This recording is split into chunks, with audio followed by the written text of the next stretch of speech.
Alright, what's up guys? Let me just move my mic real quick. This is Squash here, and I'm going to show you how to make like a Trap Nation or Trap City type beat. It's going to be a little bit more like gritty and dark compared to some of the stuff that's on there right now, but it's kind of that same type of style. So the first thing I did is I took a melody loop from Splice. I'm not sponsored by them. I just use their service to get samples and loops and stuff like that sometimes. And I found this one melody that really fit well. It was very fast. I don't really know the BPM of a lot of the tracks on there, but 160 is a pretty good start. So I'll play the melody just by itself so you can hear what it sounds like. I edited it a little bit, but not really. So you can just get samples and loops wherever you want that are royalty free. Some of them are free, some of them you have to pay like a subscription, but I mean you can find loops pretty much anywhere like this.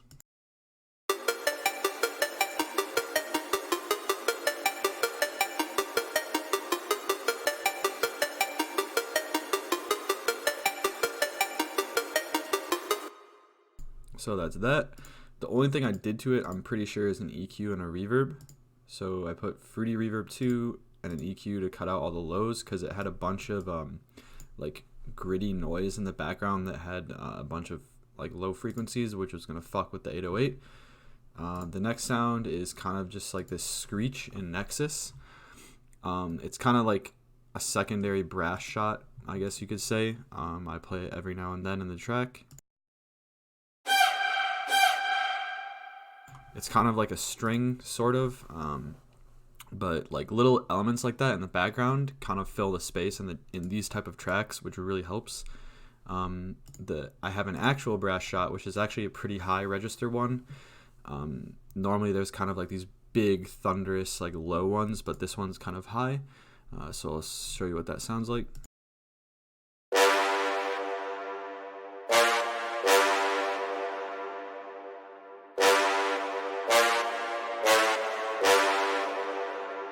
There's a shitload of reverb on there so that the tail end of it is really long. I'll show you. The decay is at like 4 seconds and it's a huge room, only about halfway on the wet knob. There is a Annihilate Camel Crusher preset turned down a little bit, and obviously the low end cut out because low brass is going to really make the 808 muddy. And then the final melodic element is a vocal shot, like a vocal chop. And I made like a small melody with it. Tons of Trap Nation, Trap City songs have these type of things. They're also in a bunch of future bass songs. And I mean, I don't know the reason why other than that they sound pretty good. And this is a super simple melody to follow that just in the same key, and it just kind of repeats. And then it goes kind of into halftime where it skips around a little bit, but I'll show you what that sounds like.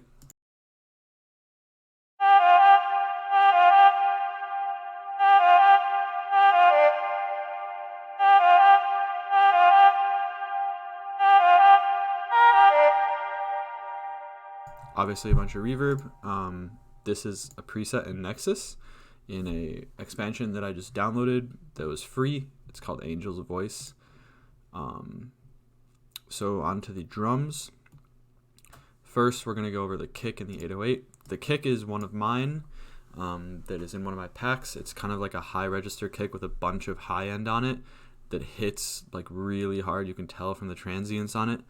I'll play that a little bit. And the 808 is going to be, I believe, a Cymatics 808. Let me check. Yep. This one has a very long tail, so it works very well for this. It doesn't really fade out during the like drop, so it kind of stays constant.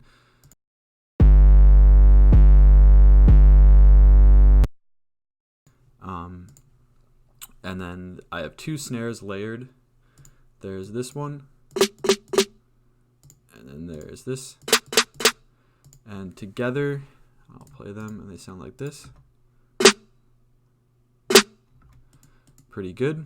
And then the bounce snare is just like the classic Southside snare, I believe. Like that. I will play all the snares and the 808s and kicks together so you can see what the pattern sounds like. I'll kind of bring them in one by one.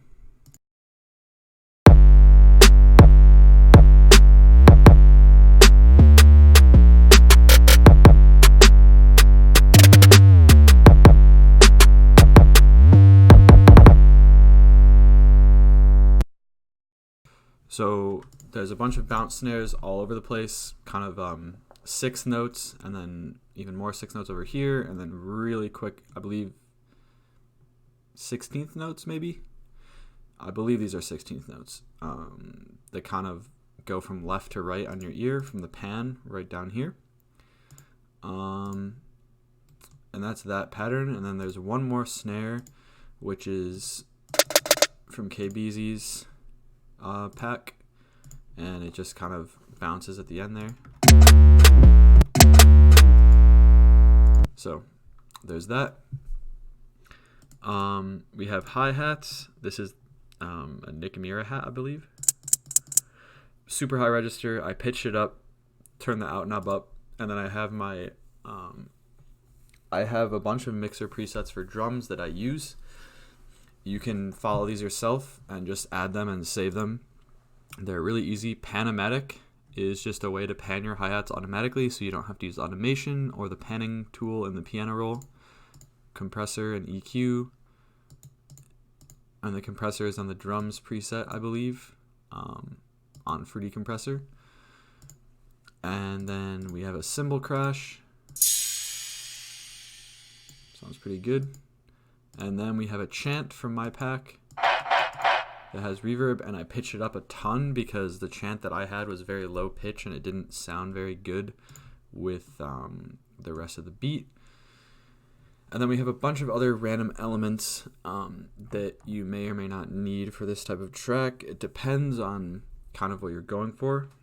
I have a couple risers, my tag, a big drop snare, downlifter, crash, all that type of stuff.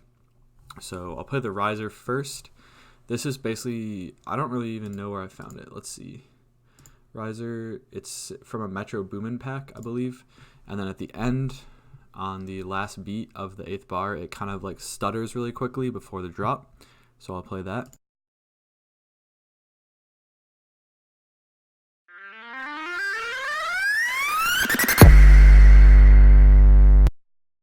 So as you can see, it kind of just stutters at the end for the drop. Obviously I have my tag, which is just this. Yo, Squash, why are you dripping so hard? And then we have a white noise uplifter.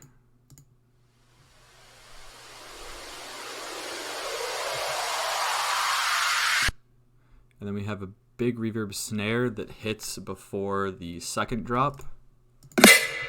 Very metallic sounding. And then we have a snare build from Cymatic's pack. It's a 160 BPM already. I just cut the start of it out because it was kind of too slow for this type of build-up. I wanted to start like halfway through, so I just cut that out. And then instead of building up all the way to the drop, it stops and lets the snare hit and the brass hit and the screeching sound hit, and then the drop happens. So the build-up kind of sounds like this. Let's just mute all these.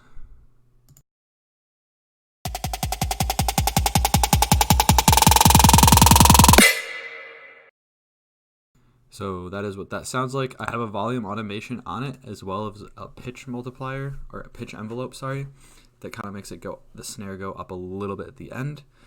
And then we have a downlifter where I have pitch automation on it. So it sounds like this. And then with the pitch automation, it sounds like this. So it kind of travels back and forth between your ears, and then there is a crash with all the lows cut out of it. So it's a very high pitch crash that plays at the same time. And that's pretty much it. The structure of the beat is a very short 9-bar intro that just kind of introduces the melody, drops my tag, and then goes right into the beat. There's obviously the first verse right here.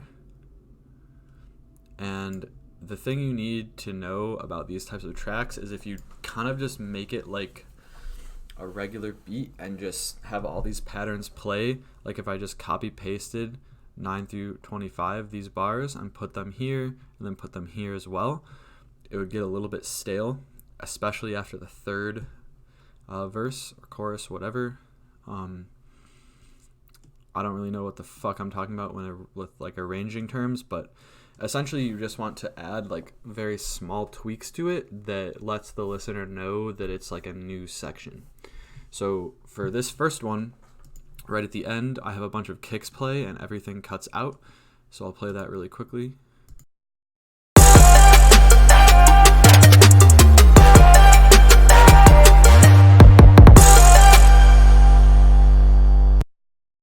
So as you can tell, that kick pattern is unique.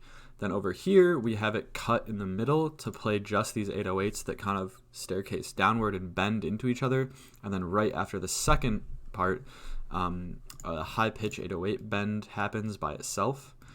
All the way up here, you can see.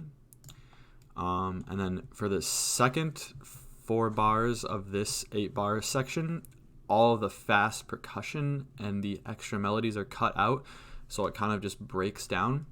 So I'll play from the beginning and you can tell like the energy slows and then you go into like a halftime section or whatever and then it builds back up again.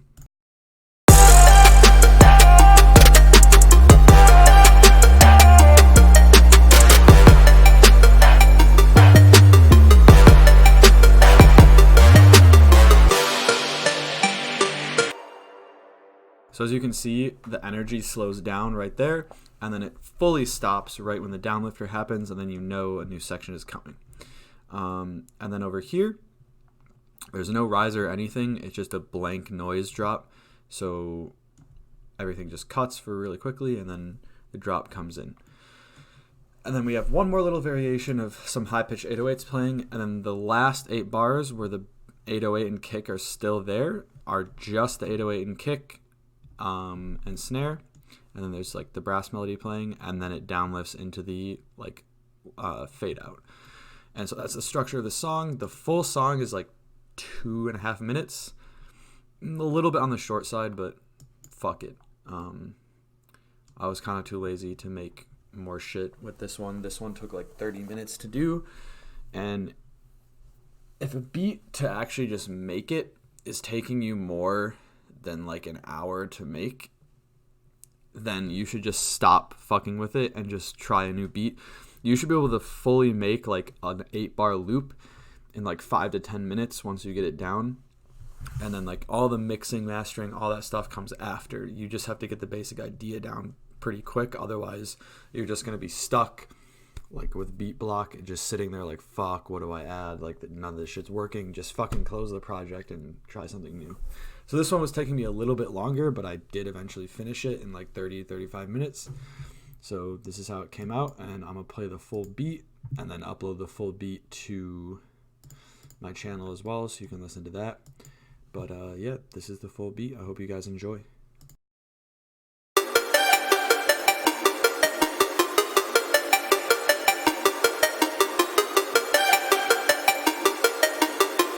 Yo, Squash, why you dripping so hard?